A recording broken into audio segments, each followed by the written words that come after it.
Progressive lawmakers and education advocates on Friday condemned federal Republican lawmakers' foray into the nationwide attack on people of color and the LGBTQ community, as the GOP-led U.S. House passed the so-called Parents' Bill of Rights Act, legislation that critics said is aimed at banning books and further ostracizing marginalized communities, while providing no improvements to children's safety at school.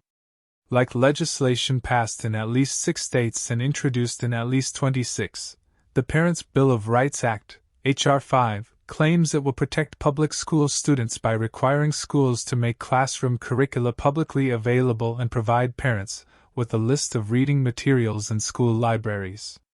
School districts would also be required to inform parents about violent activity that takes place at schools, hold at least 2 parent-teacher conferences per student per year, and make budget information public.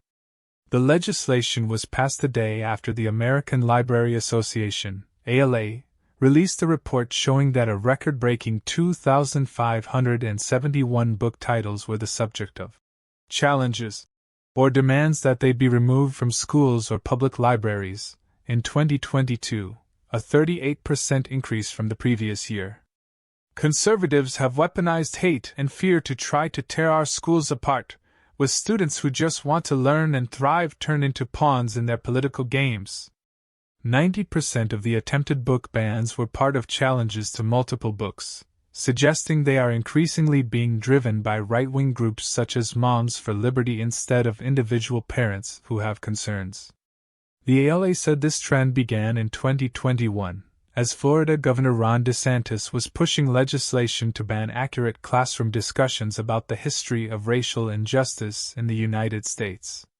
Schools in Florida have now removed dozens of book titles from shelves, including The Life of Rosa Parks and Who is the Dalai Lama, as officials assess whether the material is appropriate for children.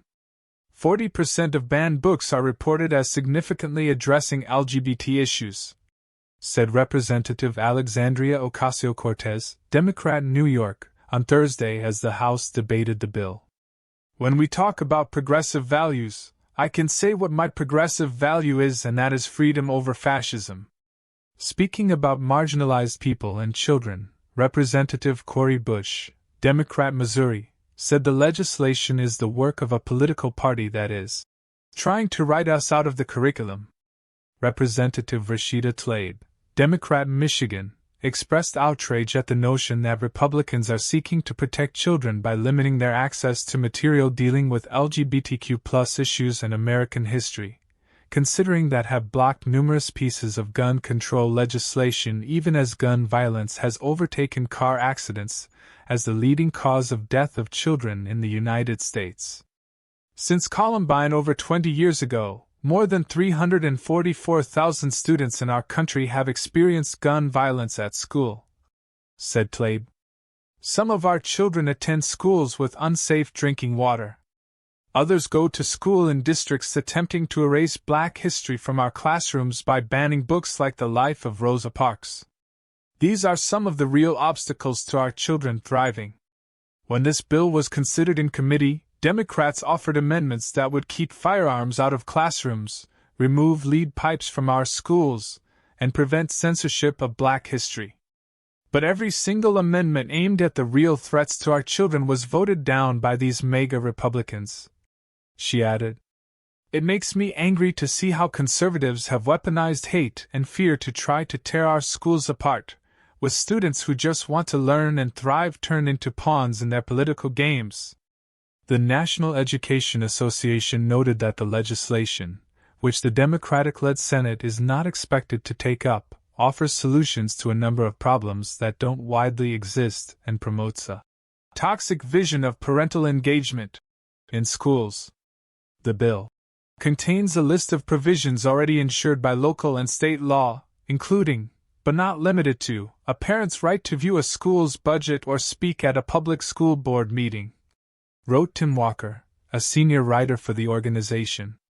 A survey released by Navigator this month showed that parents' top concerns about education are making sure their children learn what they need to be successful, keeping them safe from gun violence, and protecting their mental health, and that having a say in what their kids are learning, is not a high priority for a majority of parents.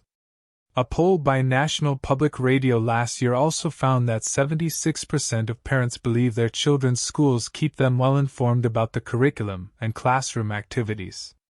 At least in my experience, teachers have always been able to be accessible to parents, and I don't know what these parents' rights bills will do other than give more power and pathways to things like book banning and elimination of resources. York, Pennsylvania teacher Ben Hodge told Education Week recently. American Federation of Teachers President Randy Weingarten said the bill is an example of divisive performance politics by the GOP.